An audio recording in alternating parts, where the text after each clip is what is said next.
Asatoma sadgamaya, tamasoma jyotirgamaya, mrityorma amritam gamaya. Om Shanti Shanti Shanti.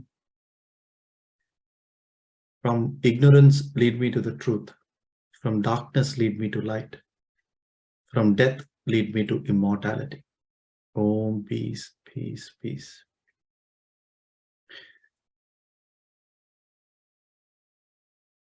Does anybody have any questions or comments?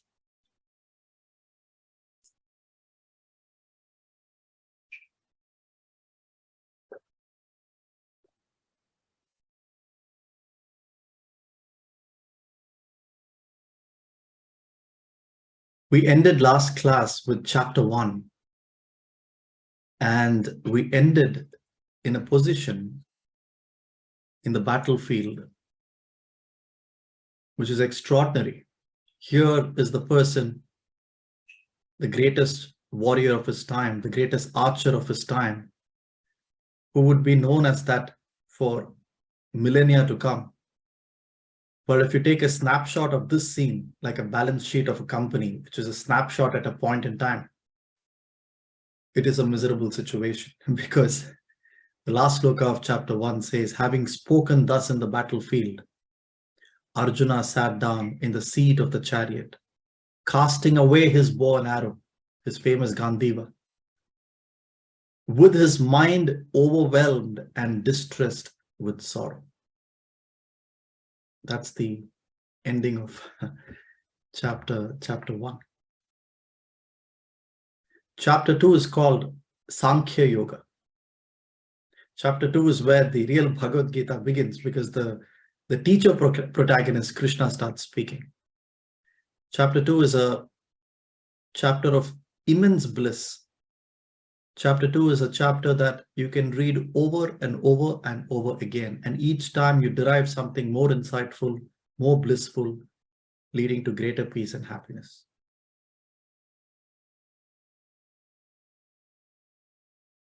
Chapter 2 is a chapter, you may think I'm a salesperson of every chapter when we get to it.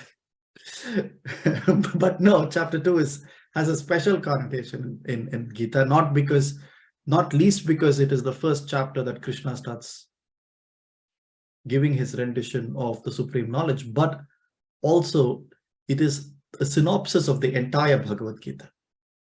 Everything Krishna utters from chapter 3 to 18 is contained in chapter 2. It is an executive summary of life itself. Adhikari Bheda, we saw before a few classes, which is the difference basis our level of understanding, our intellect. Chapter 2 follows Adhikari Bheda and gives us levels of understanding. Whatever suits us, we can derive from chapter 2. So chapter 2 is a very auspicious chapter, and it's my privilege that I have an opportunity to utter the words from chapter 2. And I thank you for giving that opportunity. We ended with Arjuna's sorrow. See, grief is not something alien to us. At this moment, if we are calm and peaceful, we are observing Arjuna from a distant objectively and looking at him as this pitiful character, however mighty he may be, now on his knees, unable to get up. We ended last class by talking about the mind-body connection. He is a warrior. He has been preparing for the war. The battle hasn't even started, so you can't say he's physically exhausted by war. He's probably just had his full English breakfast that morning and come into the war. However, his knees are trembling, butterflies in his stomach, unable to hold on to his own bow and arrow, which is his part of him, and casting away the bow and arrow, sitting down saying, I can't fight. How is it a person who is so strong, who is a warrior, be unable even physically to operate? That's the strength the mind has over body. So we may think of Arjuna as this pitiful character, but a useful reflection is ourselves. When do we worry? When do we get overcome with grief? Since chapter 2 is called Sankhya Yoga, Sankhya is one of the 6 schools of philosophy in Hinduism, the orthodox schools of philosophy, which is you would have heard the 6 schools of philosophy as being Sankhya, Nyaya, Yoga, Vaisheshika, Purva Mimamsa, and Vedanta. These are 6 schools of Hinduism. They all have some common attributes. They have some different attributes. Sankhya is the oldest school of philosophy of Hinduism. Sankhya predates all other philosophies. And in Sankhya philosophy, it's interesting. This is one of the oldest documents. In fact, some people say there were Chinese translations of Sankhya Yoga, Sankhya philosophy, Sankhya Sutra, that was found over 1,500 years ago,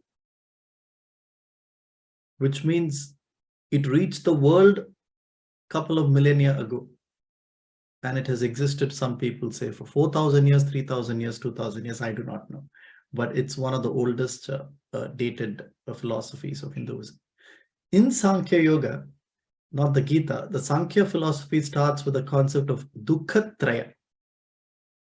Dukkha means sorrow, misery, grieving, worry, anxiety. Traya means 3.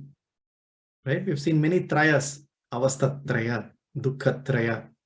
3 is an interesting number, power of 3. Dukkha Traya Sankhya invites us to thinking that dukkha, our own worry, comes from 3 directions. The objective worry, what hits us, what brings us sorrow. They all pass through a subjective filter, which is suffering. But the worry comes from 3 places. One, Dukkha Traya Sankhya says, the first worry comes from our own self, our own body and mind, your knee pain, ankle pain, foot pain, or your own memories, etc. Right? The pain that originates from your own body or mind. The second type of worry, Dukkha Traya, the second, comes from other people or other objects. He said this, she said this object, that object, pain that originates from outside. The third worry comes from natural calamities, from the objective world. You may have the best body and mind, you may have the sweetest people around you. There could be something that happens that destroys your house, destroys your family, etc. An accident, a tsunami, a COVID-19 crisis. All of these 3 worries, worry that originates from yourself, worry that originates from other people, worry that originates from the natural world, Dukkha Traya. And all of these get passed through a subjective filter, if you notice. So the subjective experience of sorrow is put on yourself by yourself. The objective causes of worry are similar for all of us. All of us can have similar disasters to our own bodies, can have people who are toxic, and can have a world which throws many difficulties. But the subjective filter it passes through determines the the sorrow that we get. So therefore, pain is inevitable. Suffering is optional. Sankhya establishes that very well. But Sankhya also establishes what is the solution out of worry.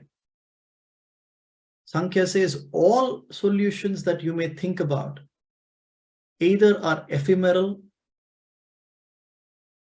or are not wholesome. If it's not wholesome, what does that mean?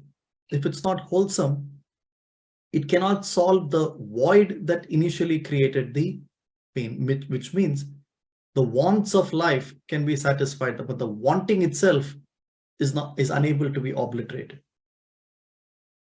The current pain, the worry can be mitigated, but what caused that worry is still available for future worry. That is not mitigated. The second problem with all worldly solutions, Sankhya says, is that it's all ephemeral, which means the shelf life, once gets exhausted, the worry returns again, because there is a vasana imprint of that worry, which the solution is not able to cure. It only cures the manifestation of the worry anyway. So that's Sankhya. The reason chapter 2 of Bhagavad Gita is called Sankhya is because it is the yoga of knowledge. It is the yoga of obliterating grief, obliterating worry, obliterating suffering. And therefore, it's a very auspicious chapter in the Bhagavad Gita. Let's begin. Chapter 2 also has some of the most iconic, even for the literary-oriented people amongst the class, academic people who have an academic interest. Chapter 2 has some of the most iconic slokas of the Bhagavad Gita. You may recognize some of them as well. Some of the most quoted and re-quoted slokas, some of those WhatsApp forward slokas, right, is meme slokas are chapter 2. Therefore, also to get a break from my voice, I've invited my mother, Lalita. Some of you know her from the Bhaja Govindam rendition, etc.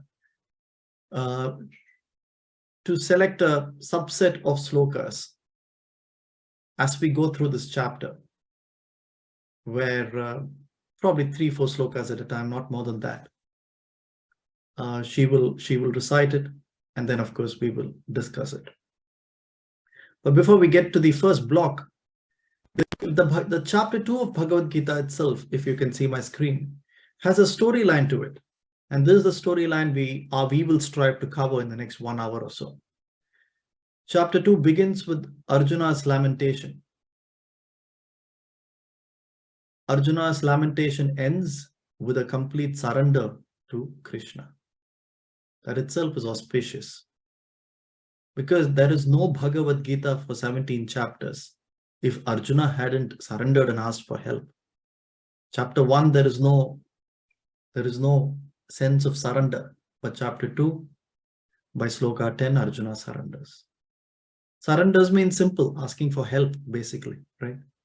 It sounds simple, but we often don't do that. Surrender, not ask for help through judgment or not ask for help through selfishness, but ask for help because you truly have surrendered. Then we talk about Krishna's observation of Arjuna's state. Then we move on to Krishna's discourse on the dissection of why Arjuna's suffering is misplaced. This is where the Adhikari Bheda comes in. 4 different reasons Krishna says of why he should not grieve for something that's so obvious that he needs to grieve. He has to kill his own relatives and fight the war. And you and I will agree any day of the week that that is not something ideal. But Krishna argues through jnana, through knowledge, why Arjuna shouldn't grieve. And then we go into Krishna arguing through karma yoga, through selfless action, why he should not grieve. How to act in this world. It's a beautiful passage in chapter 2. Selfless action. What is it? How do you practice it? And then finally, we come to that famous ending crescendo of chapter 2, which is Krishna's response to Arjuna's question of how does such a person live in this world, act in this world, talk in this world, walk in this world? Give me an exact state of how will that person think who has achieved steady wisdom, sthita prajna. We keep using that phrase in this class, sthita prajna. That means a person of steady wisdom. So it starts with Arjuna's lamentation, ends with sthita prajna. Therefore, it's a very holy chapter. Let's begin. So let's start with verses 1 to 10. I'm going to invite my mom to chant a few slokas from that block of chapter 2. Mom? Yeah, thank you so much, and hello to everybody. This is after a break that I'm meeting up with all of you. And somewhere, on Sundays, I'm always traveling and heading back to Chennai. That is one reason that I'm not able to join many of the discourses. However, Aditya shares the link with me, and I'm blessed to hear all of his talks and lectures. And today is a blessing for me to join you. And in fact, I'm not in Chennai, I'm in Mumbai, but then I'm joining you, and later in the day, I'll be heading back to Chennai. So having said that, I would like to start with the first part of the storyline today, which is Arjuna's lamentation continues as a dialogue. So with the last shloka of the previous chapter, wherein he says, Eva muktva Arjuna Sankhye Rathopasta Upavishat Visrujya Sasharam Chapam Shokasam Vighna Manasaha. So he's engulfed in sorrow. This person, enormous valor and envied by the three world, drowns in sorrow and he's not able to move. That is the state of mind he is in. That is the last shloka of the previous chapter. And the dialogue actually continues. And here Krishna chips in and he says, Shri Bhagavan Uvacha Kutastva Kashmalamidam Vishame Samupastitam Anarya Jushta Asvargya Akirtikaram Arjuna Klaibhyam Mam Smagamah Partha Naitatvayupapadyathe Chudram Hridaya Daurbalyam Tyaktvottishta Parantapa. After Krishna intervenes, Arjuna has something more to say. He says, Katham Bhishmamaham Sankhye Dronam cha Madhusudanah Ishubhihi Pratiyotsami Pujarha Varisudana. Arjuna continues, Karpanya Doshopahata Swabhavah Prichhami Tvam Dharma Sammudha Chetah Yachreyasyan Nishchitam Bruhitan Me Shishyasteham Shadhimam Tvam Prapannam. This is one climactic shloka wherein Arjuna surrenders and he says, oh Lord, I'm really confused and I surrender to you. I am your Shishya and give me direction. Yeah, I would like to halt here so that Aditya continues. Thank you. Thank you. There is always greater authenticity when you hear the Sanskrit slokas, isn't it? Very difficult to translate. We try our best. Probably the best way is to learn Sanskrit. It's probably too late for that in our lives. At least to hear it is beautiful and blessed. You know, you pray to be born into an environment where these thoughts are facilitated. That's the prayer, as Krishna will say later in the Gita himself. You pray to be born into an environment that facilitates the path of Shreyas. So you see how lucky I am, right?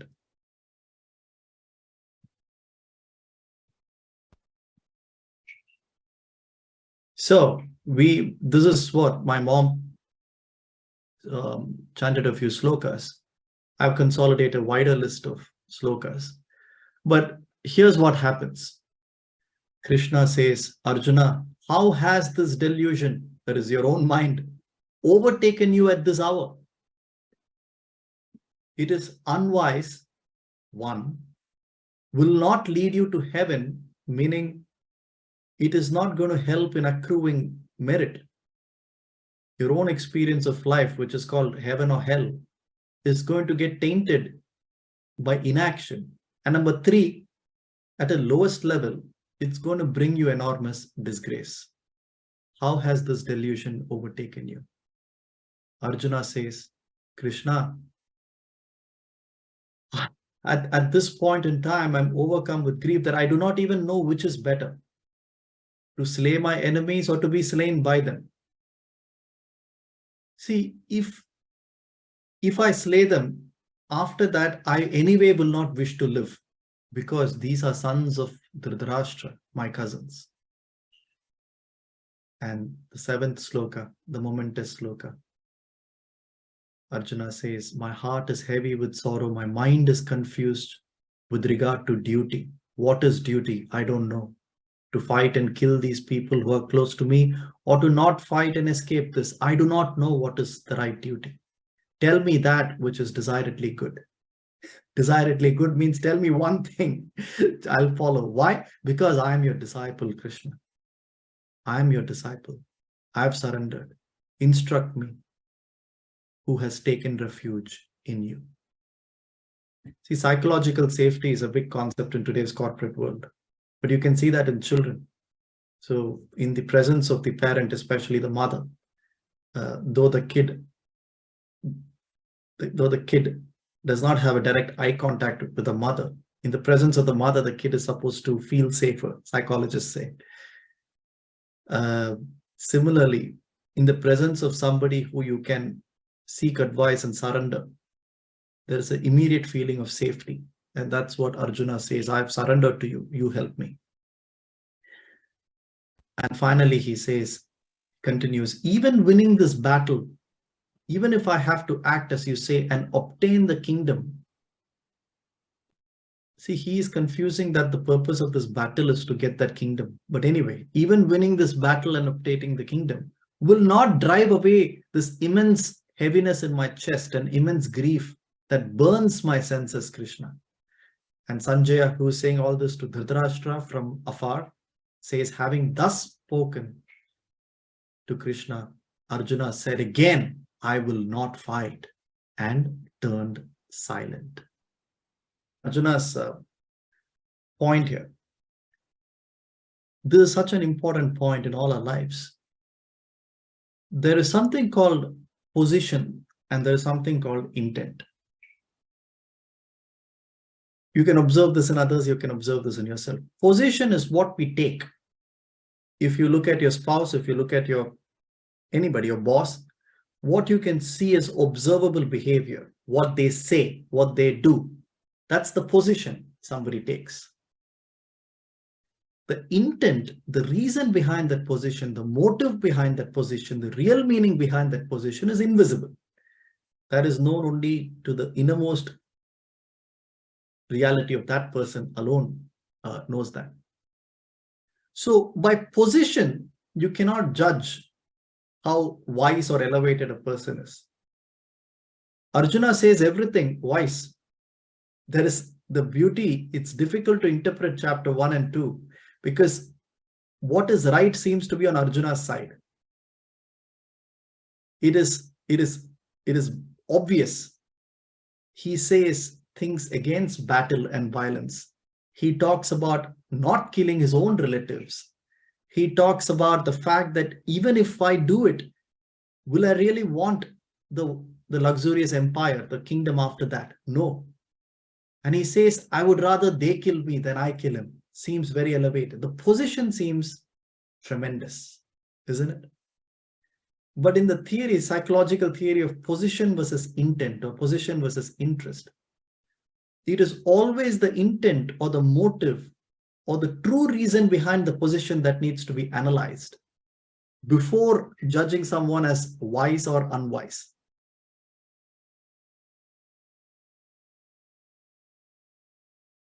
The true intent, motive of Arjuna stems from deep confusion, sir, not clarity. That's why his state of being, the proof of the pudding is right there, which is a guy who's discarded everything, crying, lamenting, grieving.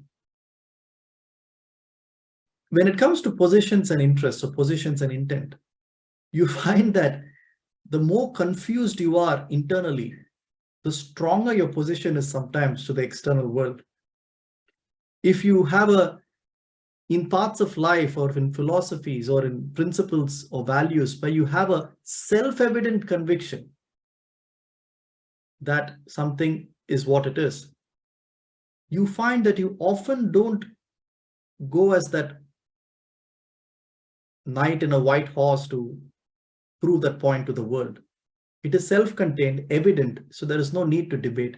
Even if someone says something opposite to that, you find that you don't often try to fight and win and debate that point. But where your knowledge is half-baked, where your own conviction is half-baked, where you've just seen a YouTube video and found out something new, or you've just heard it from a class and you have this nice talking points, but you don't know fully yourself, where you have self-doubt whether you can talk about it deep enough and win that argument. Those are points where your positions become even more authoritative. Your debating skills becomes even more aggressive. So So you find that the wisest people for whom the supreme truth is self-evident often don't get annoyed when they encounter positions that are against what they believe to be true, because another person's position has got nothing to do with your knowledge of the truth. So Arjuna's position here is very aggressive, isn't it? I will not fight. I do not need this. I'll rather they kill me. That's because his internal status is highly confused.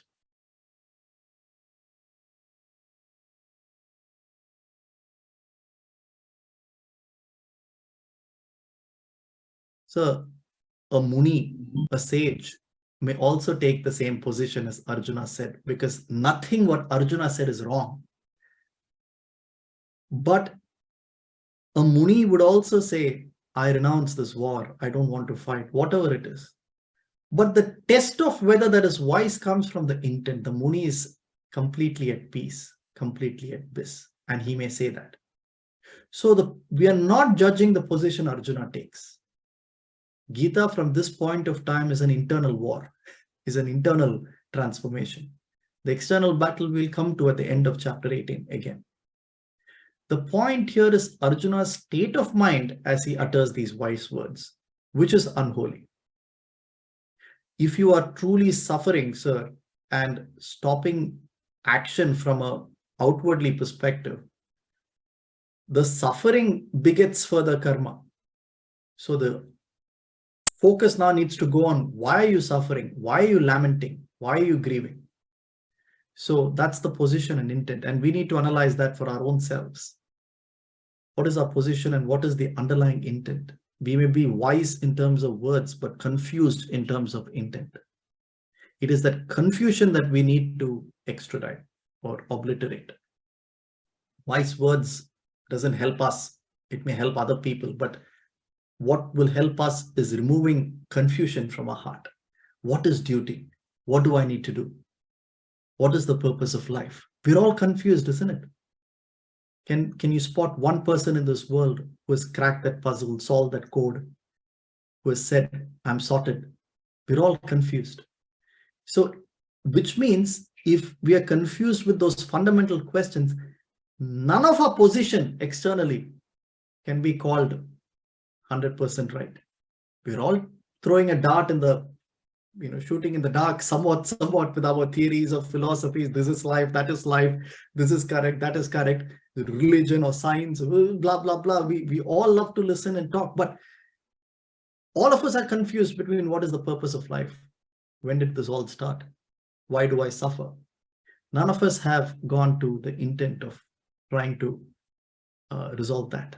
So Arjuna, at the end, thankfully, he has a friend like Krishna. He surrenders and says, I need your help. Mom, now if you can continue with Krishna's observation and the next block of slokas. Oh, okay. Also the Jnana Yoga part of it. Yes. Okay. So that is going to be a little lengthy, but then let me start with the first very, very climactic part, in the sense. If you can also Krishna, share the sloka number as you say. That sure. Yeah, I can say that. Yeah, actually the chapter number 2 and shloka number 11 is where Gita really begins, in fact, after Arjuna surrenders, because Krishna is a very wise person. He is the greatest of leader one can think of, and he speaks only when the person is ready to listen. And the real listening happens after Arjuna surrenders. So the shloka number 11, Shri Bhagavan Uvacha Ashocyananvashocastvam Pragyavadamscha bhashase gatasuna nanushocanti panditaha. So this is where Krishna finds and points out the contradiction in Arjuna's behavior that will be elaborated by Aditya. Let me just continue. He goes on to giving the ultimate knowledge to Arjuna, and why, and also tries to prove why his suffering is misplaced. Shloka number 13. Dehe nosmin yatha dehe kaumaram yauvanam jara tatha dehantara praptihi dhirastatra na muhyati. Shloka 14. Matra sparshastu kaunteya shitoshna sukha dukkhada agamapayino anityam tam sthitiksha bharata.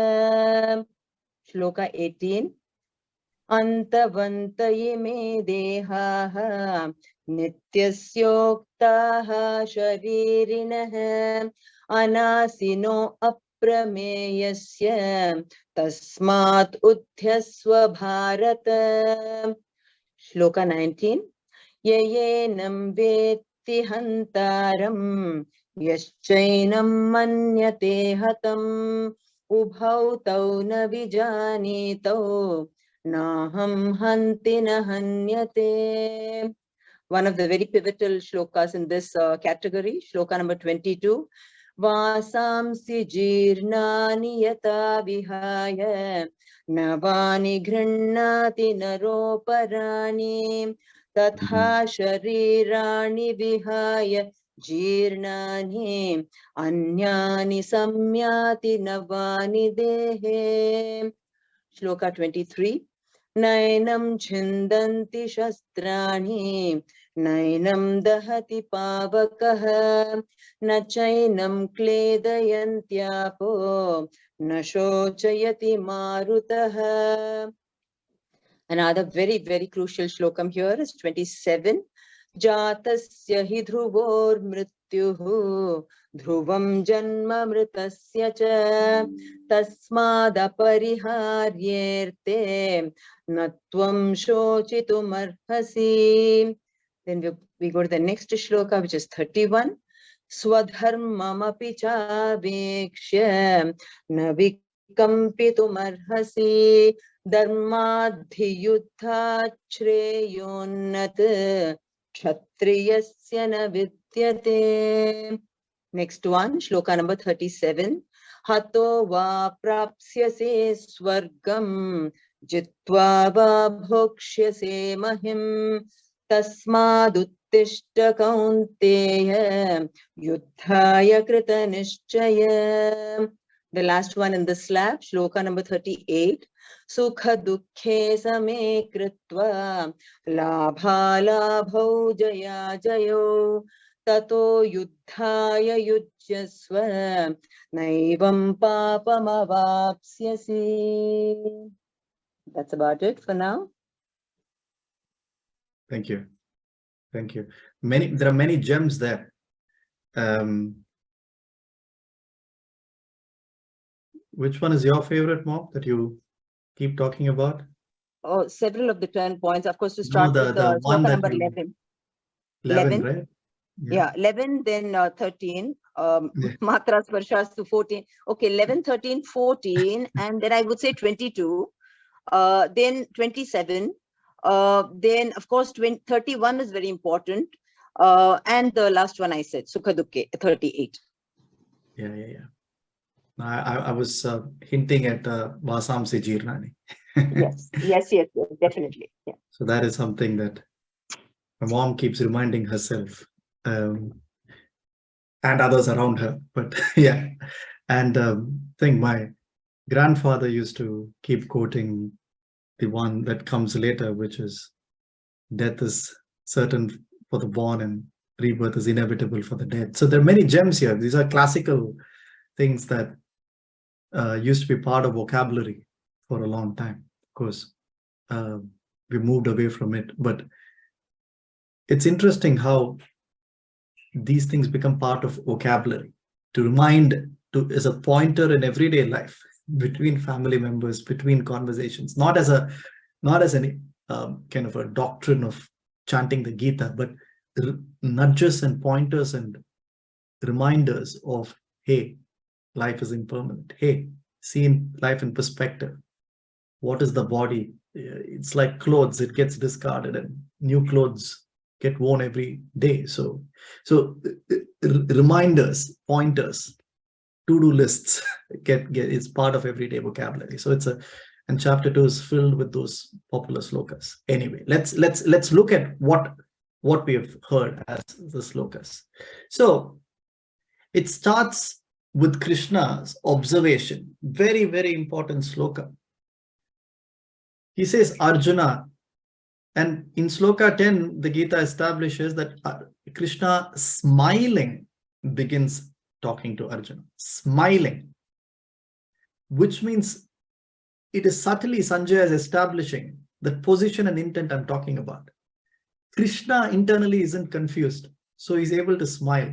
In the middle of the war, he's also there. He may also get killed. All that conditions is true. He also knows the other side. He respects Bhishma. He respects Drona. He respects the Pandavas. They could get killed. So it's the same conditions that Krishna is in. In fact, he's unarmed. He cannot even defend himself, technically. But Krishna is smiling because something in him is unaffected by everything happening around him. Everything in this Arjuna is affected by things happening around him. So that itself points out the state of mind Krishna is in versus Arjuna.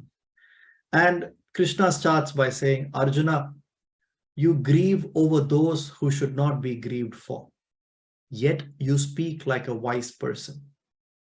The real wise people, Panditaha, do not grieve for the dead or the living. He points to the hypocrisy that, Arjuna, you're saying all the right things. I'm not refuting anything you say. Then why are you suffering? The mark of a wise person is that there is absence of suffering. You also talk like a wise person, but you're filled with grievance. Something is not adding up. 1 + 1 is not adding. So he says the real wise people do not grieve, full stop.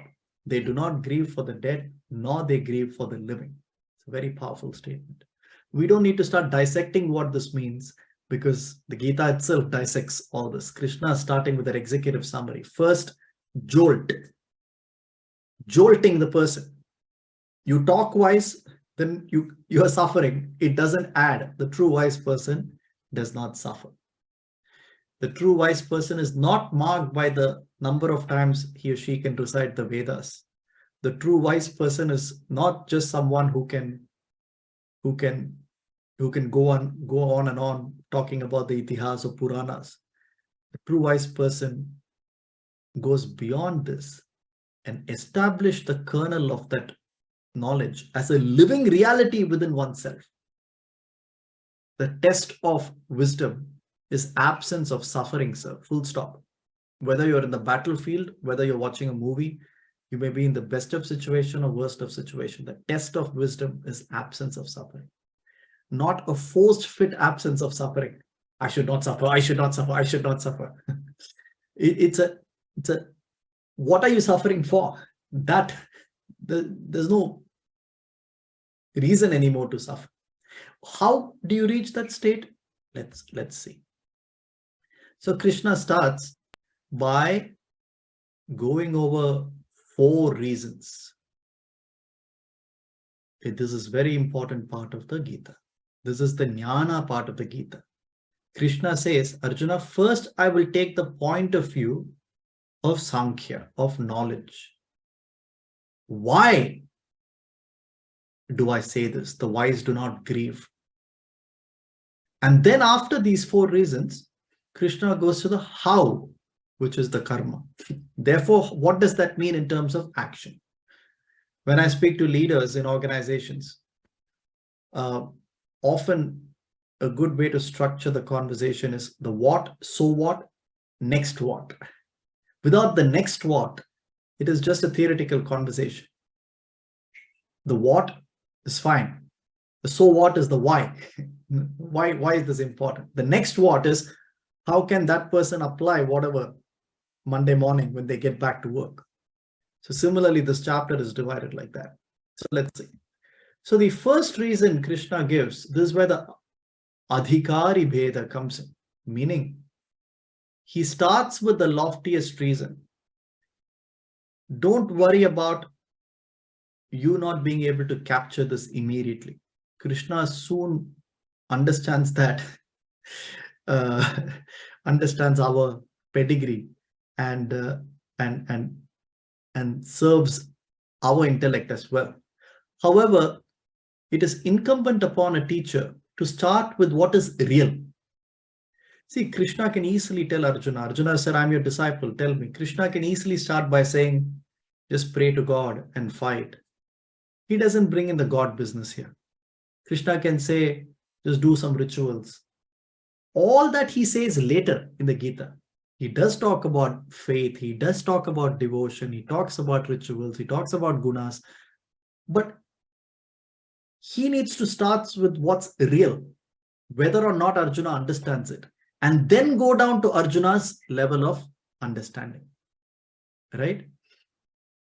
See, when you wake up in the morning and look at the dream, first you need to understand the dream was an illusion. Then you can go and understand that, oh, my mother beat me.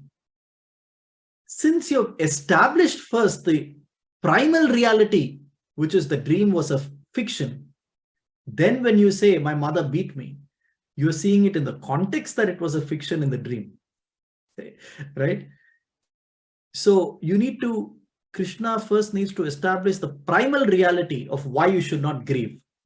Then comes the secondary, tertiary realities of why you should not grieve. So the first reasoning that Krishna offers is, Arjuna, the wise do not grieve because the unreal has no existence and the real never ceases to be. The reality of both has thus been perceived by the wise people, the seers of truth. What is the real? The self in you, sir, the Atman, the Brahman. In truth, all of us are but the self, the Brahman, the Atman, whether we perceive it or not, whether we understand it or not. So what is that real that never ceases to be? 17 and 18. Know that to be indestructible, which pervades all of this, Arjuna. What you see is separation. What you see is bodies and chariots. But in essence, all of this is pervaded by just the Brahman, the self. That self cannot be destroyed. These bodies are known as perishable. The self is eternal. Arjuna, both are mistaken. He who regards oneself as a slayer or thinks oneself as the slain. In truth, he neither kills nor is killed. The self is never born, nor it dies. A very famous sloka. Weapons cannot cut it.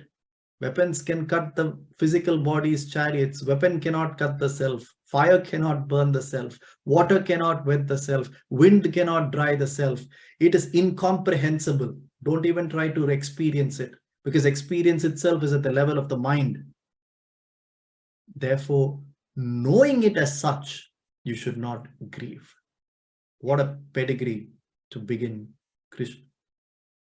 Don't try this in your coaching sessions with people. Somebody comes with depression, don't start with this. If it is a self-evident truth for you, you can begin with it.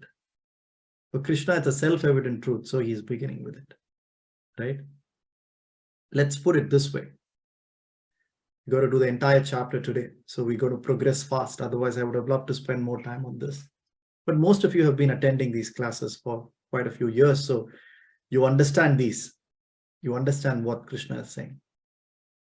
Let me tell you a cute story, and then we'll proceed. See, imagine there is a bucket of water.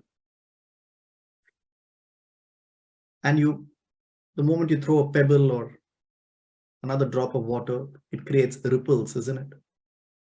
We all know the concentric circles, ripples that move away all the time. In a pond or in a bucket of water, you can do this in your bathroom. So it seems when you put a pebble there, it creates ripples of water. Suddenly, this one ripple gains consciousness, and the ripple looks at the ripples going ahead of it and sees that when the ripples go and hit the boundary, which is the side of the bucket, the ripples die. So it starts worrying.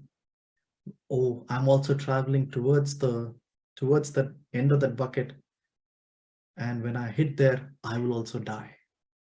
All my other friend ripples, they're all dying. We're all going towards death. So the ripple is worrying. If I hit that edge of the bucket, the ripple dies, isn't it? The ripple only goes to the end of the bucket. So it is worrying, worrying, worrying. There's a wiser ripple coming behind it. That wiser ripple has attended Vedanta classes. So the wiser ripple is telling this ripple, in reality, the unreal never lived. The real never dies. Yes, ripple, this death is a conception only when you think of yourself as a ripple.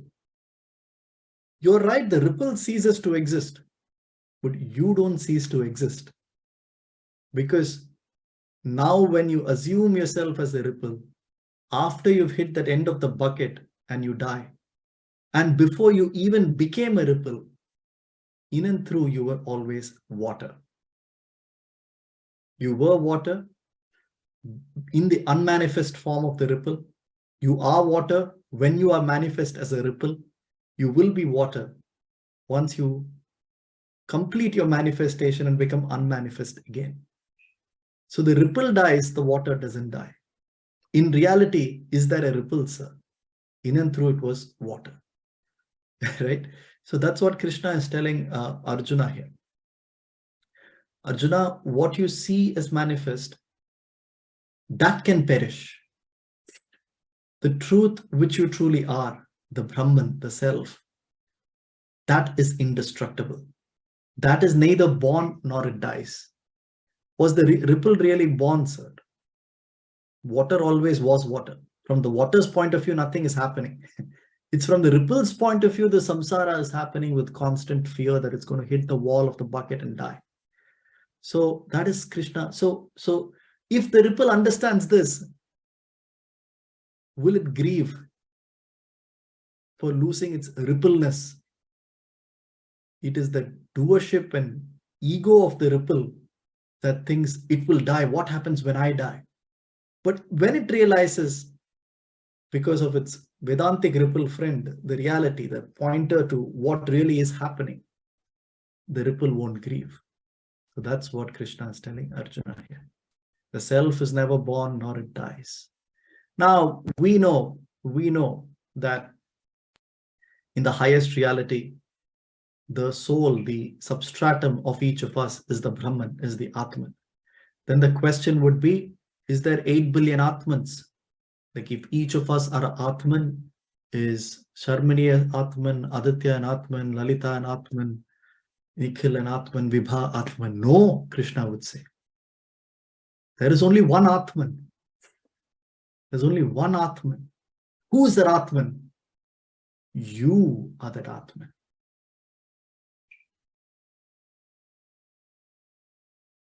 If you tell a dreamer, in reality, none of these dream characters exist. Only the mind of the guy, the loser sleeping in the bed in the night, only that exists, right? The dream itself is a pop of imagination. And then he asks, if everybody in this dream is actually that waker's mind, is that dream mother also the mind? Is the dream father also the mind? Is me, the dreamer, also the mind? And you say, yes, everybody is the mind. But is everybody their own mind, sir? No. Everybody is the mind of the waker in the bed who is sleeping. And the dreamer asks, who is that mind in reality? You say, you are that mind in reality. Similarly, Atman is one. Atman is not individual Atmans. Atman is one. That thou art, that you are. Therefore, why grieve? Krishna is saying. So that's the first reasoning. Often, when you give a reason like this, when you look at the face of the person you're speaking to, you quickly understand that it's not landed. Therefore, Krishna continues with a second set of reasoning. He says, even if you don't understand the self, Arjuna, you should still not grieve over something that you know as inevitable. He says, for death is certain for the born, and rebirth is certain for the dead. Even if you don't understand that the ripple doesn't exist, the water alone exists, even through observation, every ripple dies and new ripples will be born. So over something that is inevitable, you should not grieve. This is a very soothing sloka for ourselves. When our loved ones die, everything has a start, nurturing, and finish. Grieving over anything, sir, living or the dead, is our ego. It is unholy. That doesn't mean you should be indifferent. Of course, you have empathy. In your innermost heart, there is nothing lost or gained, sir. Krishna says, what you see manifest, what you see is the manifest, what you can't see is the unmanifest. What is there to lament for?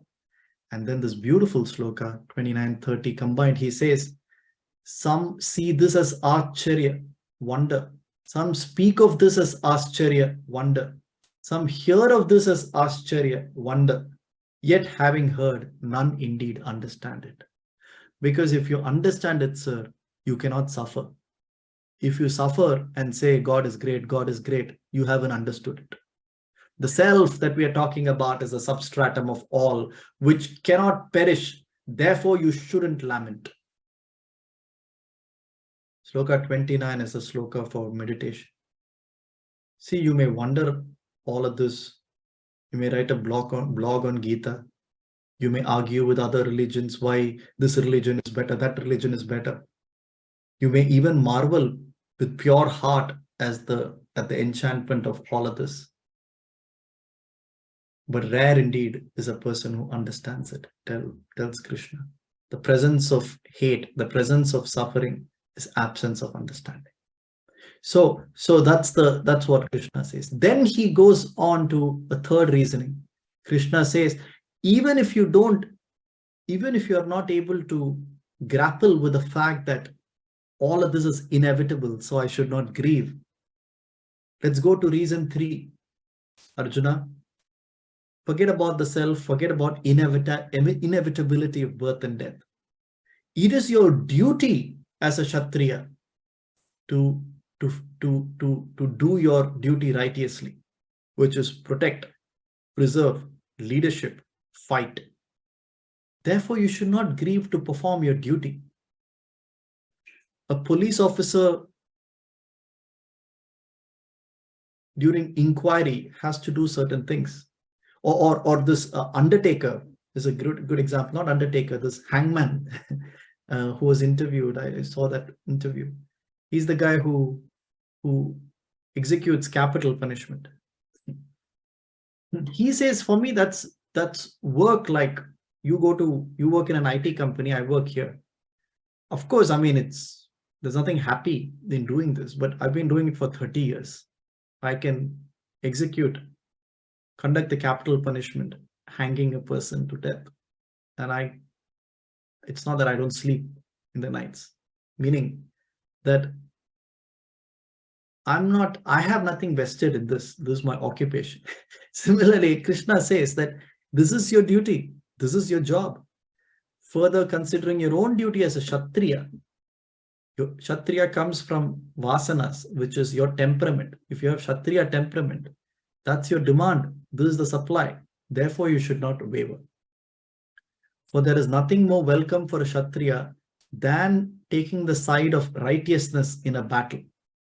Fortunate are the Kshatriyas who get a chance to defend such righteousness. It is a direct gateway to a better life, to heaven. And finally, Krishna says, Adhikari Bheda, can you see? The fourth is, the pedigree comes so low. He says, Arjuna, even if you don't understand that now because you're mentally deranged at the moment, imagine what your inaction now will bring to you. It will bring shame and sin. Shirking your duty will tarnish your reputation. Making others judge you as fearful, that is worse for a Kshatriya than even death. Die and you accrue merit from the duty performed well. Conquer, and you enjoy the earth with the kingdom. There is no lost effort here, Arjuna. Therefore, stand up and act. So the 4 levels of reasoning Krishna gives starts with, you should not grieve. Why? Because in reality, Arjuna, you are neither killing nor you're being killed. You are that self in you. That is indestructible. All these people are also the self. They are indestructible. What is getting destroyed is these bodies that come in and go. Second, even if you don't understand that, even if you think the self is only getting born and the self is only dying, even then you should not grieve over what is something inevitable. You think you are killing. In truth, everybody is acting on their own karma. Everybody dies at some point in time. When you become the instrument of that, you think, I should do this, I should not do this. If you don't do it, they're going to die in another way. Inevitable. And third, he says, it's your duty. And fourth, he says, imagine the shame it brings. So this is Krishna talking to Arjuna about the why, the jnana part. Now let's move to the next part of the Gita. He has talked about Sankhya, the jnana, the knowledge of why Arjuna shouldn't grieve. Now Krishna will say a series of slokas of how he should act. So we will see the next block of slokas from the Gita. Ma? Yes. The most famous shloka of the Gita in the Karma Yoga, the shloka number 47, Karmanyevadhikaraste ma phaleshu kadachana ma karma phalaheturbhur ma te sangotsva karmani. The second one I picked up here is shloka number 50, Buddhi yukto jahati he ubhe sukrita dushkrite tasmati yogaya yujyasva yoga karma sukaushalam. Stop here. Thank you. Selfless action. This is the next what piece. The so what is what we saw. The next what is, what does that mean in terms of how I should act? What does that mean in terms of how I should act? Sir?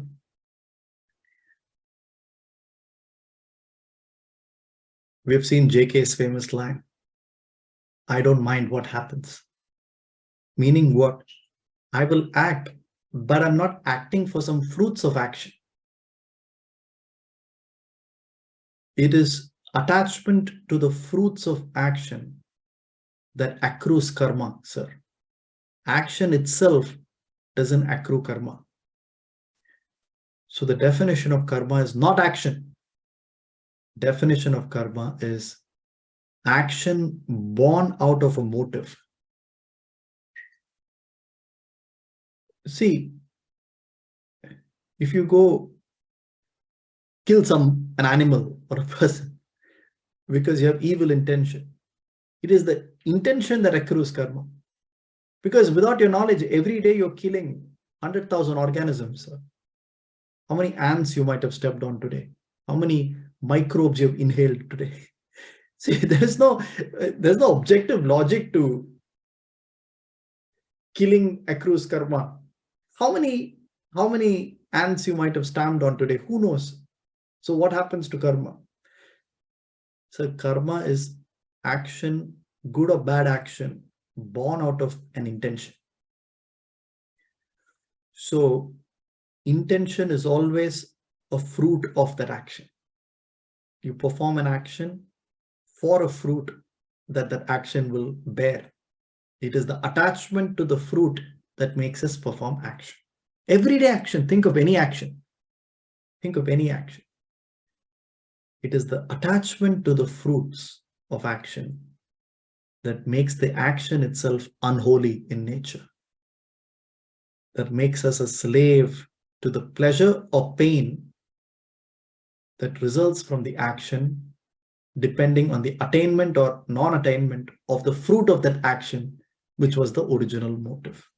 So Krishna is saying something astoundingly sophisticated for so many thousand years ago, which modern psychologists, scientists, philosophers are scratching the surface over.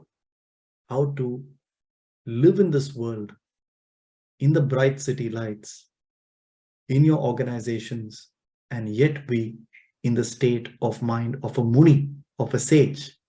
Mindfulness, meditation, none has cracked this, because the reality is a simple point, which is keep the action, discard the motive. Instead of where is Arjuna now? Keeping the motive, discarding the action. That's what we typically resort to when we are worried. He sits down and says, I won't fight. Why is Krishna asking him to fight? Because, sir, all the motives are intact. If he doesn't fight now, this will get channelized in somewhere else even worse.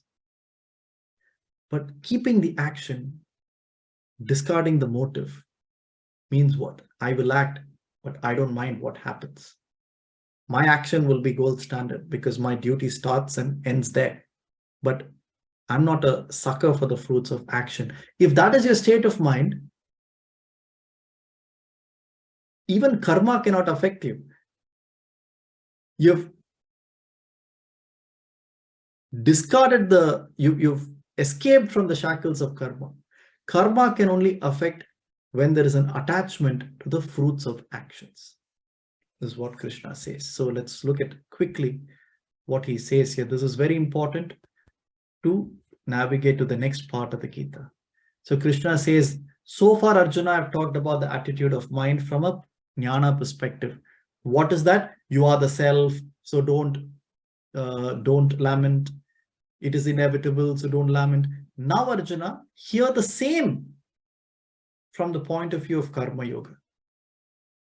With this, you will be able to liberate yourself from the shackles of karma. So why is Karma Yoga important for us? Because, and this is very important, a muni or a sage who truly, like I talked about JK, I don't mind what happens. A person who's renounced all motives, who truly does not have a vested interest to however direction of life takes, that a person can truly renounce even action. Because renouncing action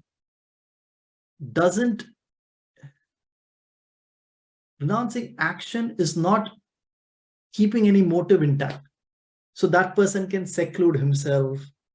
They can meditate, go off to a quiet place, go off to a hermitage. But you and I cannot do that. Why? Because our motives are still there. Our vasanas are still intact. Our desires are still there. So Karma Yoga is for people like us who have still not audited our desires, who still have desires, but who can. So Krishna talks about how do you act when you're backed by desires in a way that through action, you are extinguishing those desires and not inflaming those desires further. Meaning, you act in a way that extinguishes those desires, but you act motiveless in a way that each action is not bearing a fruit of action, which becomes the cause for the next action, etc. It's like I keep saying, you switched off the ignition. The car still moves on because of the momentum it has already gained in the past. That momentum extinguishes by itself, but your ignition is off. The moment you switch off the ignition, sir, you are liberated. The car may still move, but the car is moving of the momentum of the past. The vasanas gets extinguished by itself. Right? You've seen that in life as well. You may stop something, but the momentum of the past, karma is watertight. You got to answer for that. Just because you become self-realized tomorrow doesn't mean your knee pain will go off. No, because the knee pain came from years of abuse of the knee. Becoming self-realized doesn't mean your knee pain or ankle pain will go off. But that will extinguish by itself, meaning the suffering that gives you will extinguish by itself. But your ignition is switched off, is what Krishna says. So let's quickly look at what happens here. Krishna says, how does a karma yogi act? This is where he introduces buddhi, the intellect, for the first time. We've not talked about the intellect at all in the Gita so far. We've only talked about the body and mind, because that's the highest level that we've gone to. Arjuna's mind has overridden his body. Krishna says the intellect of a karma yogi is determinate and directed singly towards the contemplation of the self, towards one ideal. The intellect of the unsure, that is driven by the mind and emotions and has many motives and desires, that intellect wanders in all directions after innumerable aims. So the first step is fix your intellect on a single ideal. You know that even in daily life, even if it's not self, look at a discipline of a CEO, an entrepreneur, or sports person, any person who's excelled in their field. The intellect is fixed on one thing. Therefore, the mind doesn't distract them. If there is no purpose or meaning, or the intellect hasn't fixed itself anywhere, then the mind wanders to everything around it. If you're working towards a competition and your intellect is fixed in that phase of life to win it, you find that the mind obeys to facilitate that intellect. But when there is no strong intellect, the mind wanders towards the sense objects. Everything, you become a slave of everything around you. You become a slave of everything around you. The mind degenerates. So then Krishna talks about this. I've talked about this. I won't go back to it. He says all motives, actions born out of motives, become the cause for the fruits of action, which is the effect. And this cycle continues and continues and continues. Where there is demand, where will there be supply? And this is where he says the famous sloka that we keep repeating in this class. There is no loss of effort or contrary result. Karma is watertight. So good motives, he says, people who read the Vedas and read all these religious scriptures think the greatest motive is heaven. I will be a good person, loving person, generous person because I want to go to heaven. He says they have also lost the plot. Yes, you will get heaven. There's no contrary results. But then what? The cycle continues of birth and death. Bad motives, that yields those fruits of actions, the cycle continues. Inaction, but keeping the motives intact, that also yields its own fruits of inaction and action, keeping the cycle of birth and death going. Krishna says, keeping action alone, renouncing both good and bad motives, with the intellect taking refuge in jnana, those people alone are liberated from the shackles of karma. And the residue motives extinguishes itself like a last 30 seconds of a candle burning. It extinguishes itself as the wax goes off. That's the path of Shreyas. You're still acting, but you've switched off internally from both good and bad motives. And Krishna says, your business is action alone, karmanya vahadikaraste, and never the fruits of actions. So let not the fruit of action be your motive, Arjuna, nor be attachment to inaction. Evenness of mind is verily yoga. Endowed with equanimity, one sheds in this life both good and evil. Therefore, strive for the practice of karma yoga. Yoga in skill is action. Sorry, yoga is skill in action. Now Arjuna asks, Krishna, You've told me a lot about this. What does this person of wisdom look like, talk like, sound like? Tell me the characteristics, the qualities, a competency framework. Give me a leadership competency framework like of a Sthita Prajna. That's the last block of chapter 2. So we look at some slokas and then we will look at the meaning. Ma? Yeah. So Arjuna is now getting more and more curious. He would like to know, how does this person of steady wisdom look like? So the shloka number is 54. Sthita pragyasya ka bhasha samadhistasya keshava sthitadihi kim prabhaset kimasit vrajeta kim.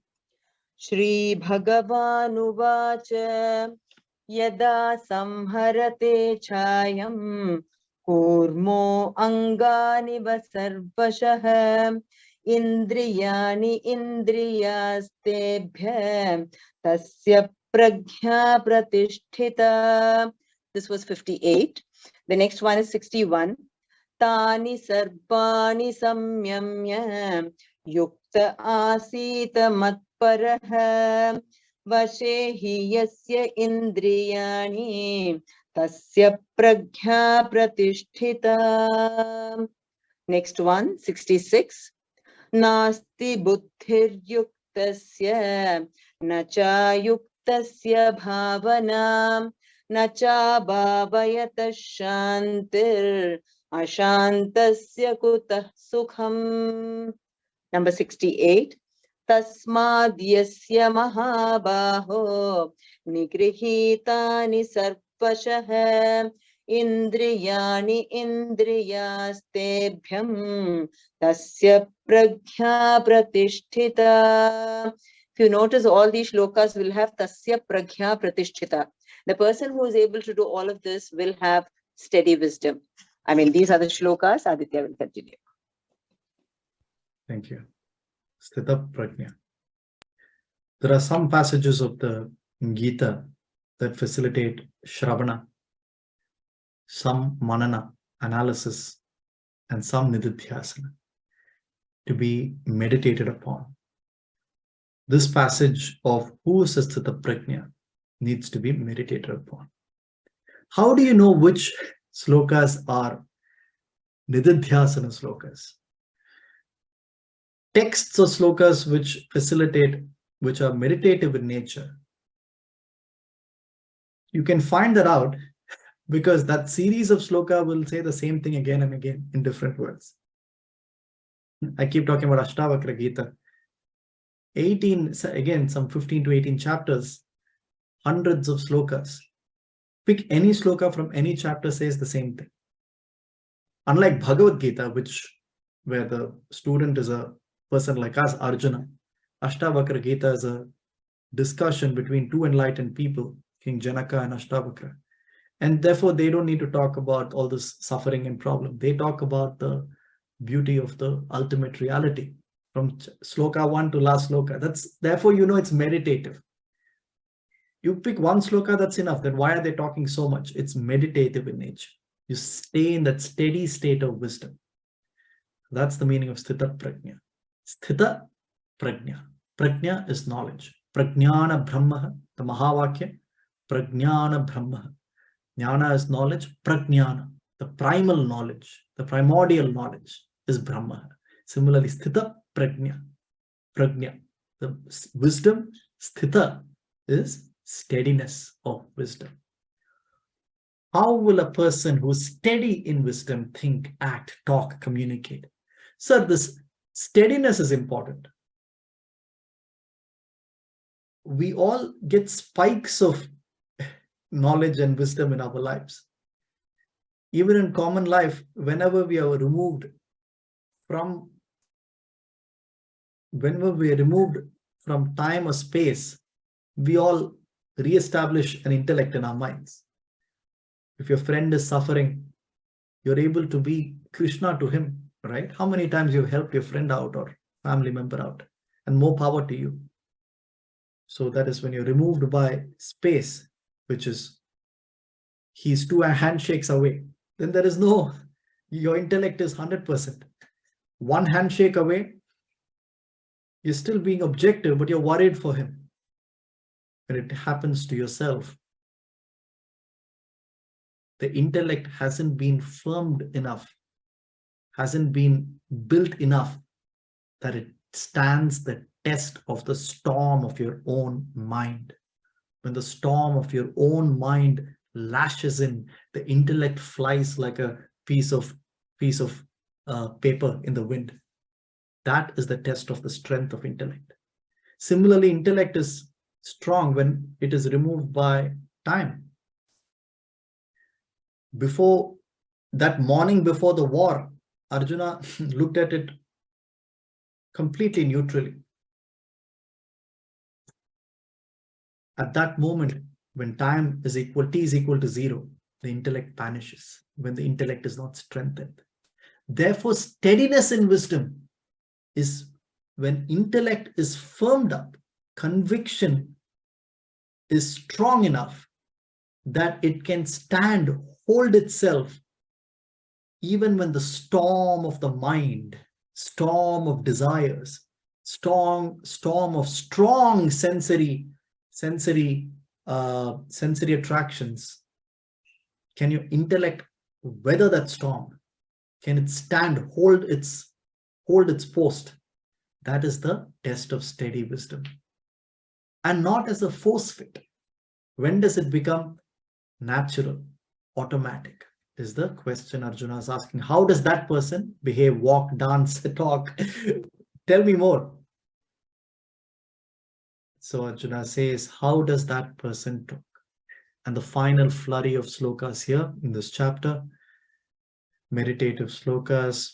I'm picking and choosing only few, obviously. When a man, Krishna says, Bhagavan Vacha means Krishna speaks. When a man completely casts off, O Partha, all the desires of the mind, which is those motive-born actions, not actions, the desire for the fruits of actions. When you cast off all desires of the mind and is satisfied in the self, by the self, then he is said to be one of steady wisdom. Sense objects may turn away from him.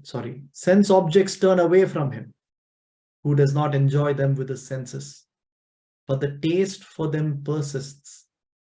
This relish also disappears in the case of the man of stable mind, when he realizes the supreme truth. So Krishna is giving a two-pronged formula. One, keep a check on your senses, which is the outward check.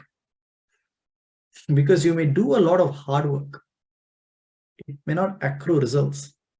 In this class, we have seen the concept of assertion and negation, correct? Any progress in life, sir, requires asserting what needs to be asserted, but also negating what needs to be negated. So Krishna says a man of steady wisdom asserts the self, negates the senses. Both.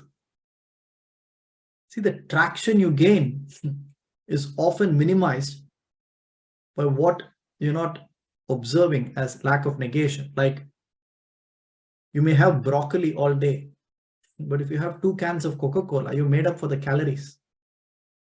Right? So you assert broccoli, but also negate the Coke. That is important. Innocently, sometimes we assert the right things, go to temples, say slokas, chant mantras, wear beads and malas, or whatever your religion is. Sir, but you're filled with desires, brimming with the need for fruits of actions. You need to assert that supreme, whatever you believe, but you got to negate what is holding you back. Both become vitally important. Without having a check on our own senses and how we react to sense objects, just asserting God or going to temples is not going to allow us to gain any traction. We need to assert that, but we need to negate what is holding us back. A man of steady wisdom keeps his eye open on both directions. What is he asserting?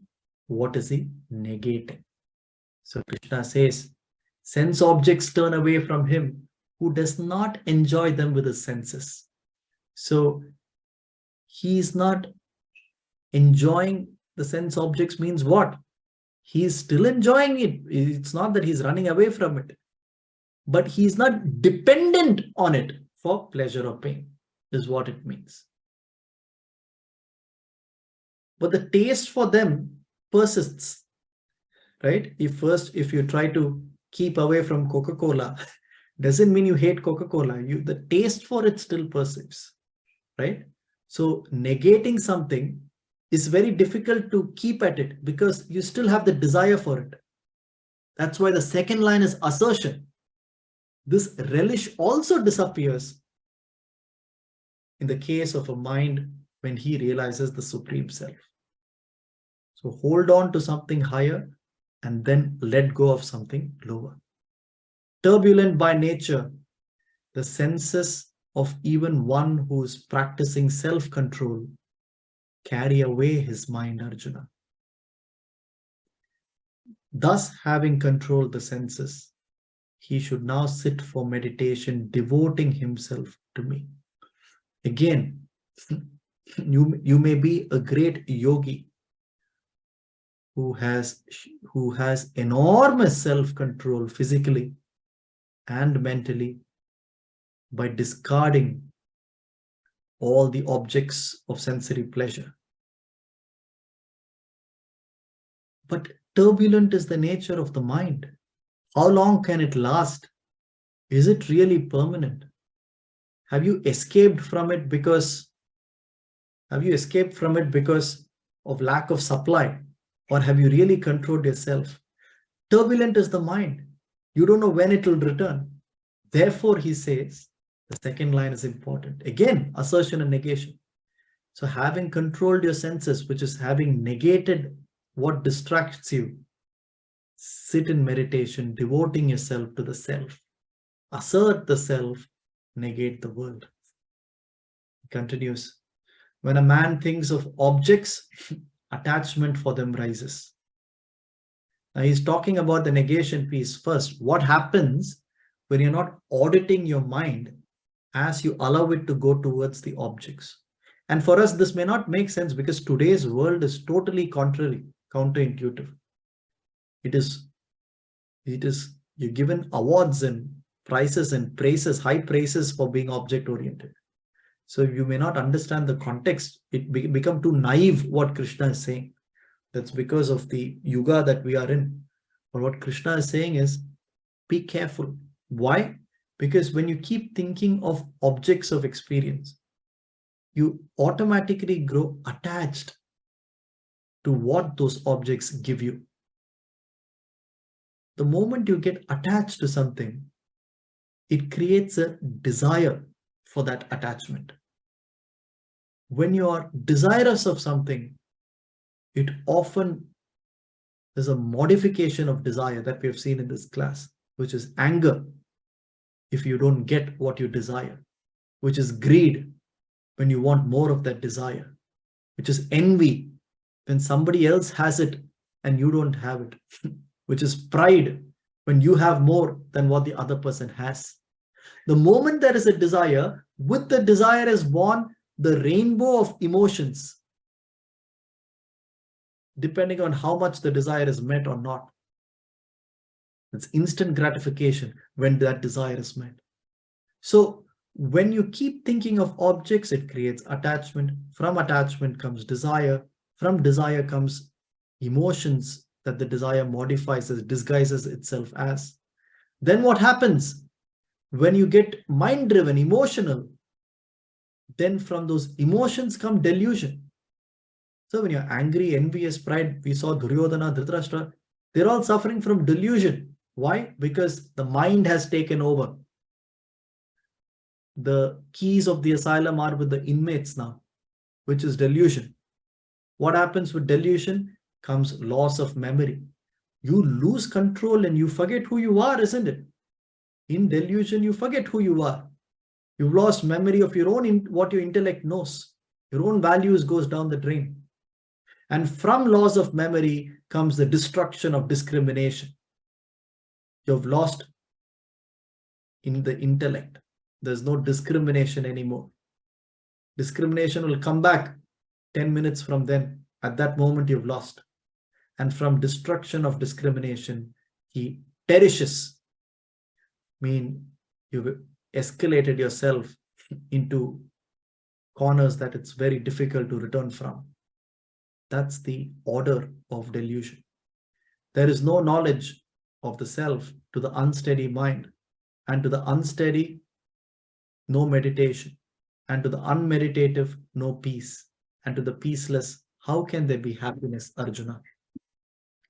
As waters of different rivers enter the ocean, Arjuna, which, though full on all sides, remains undisturbed. Likewise, he in whom all enjoyments merge themselves without causing disturbance, he attains peace, not he who hankers after such enjoyments. Remember an important sloka, last but one sloka. Just like all waters enter the ocean remains undisturbed.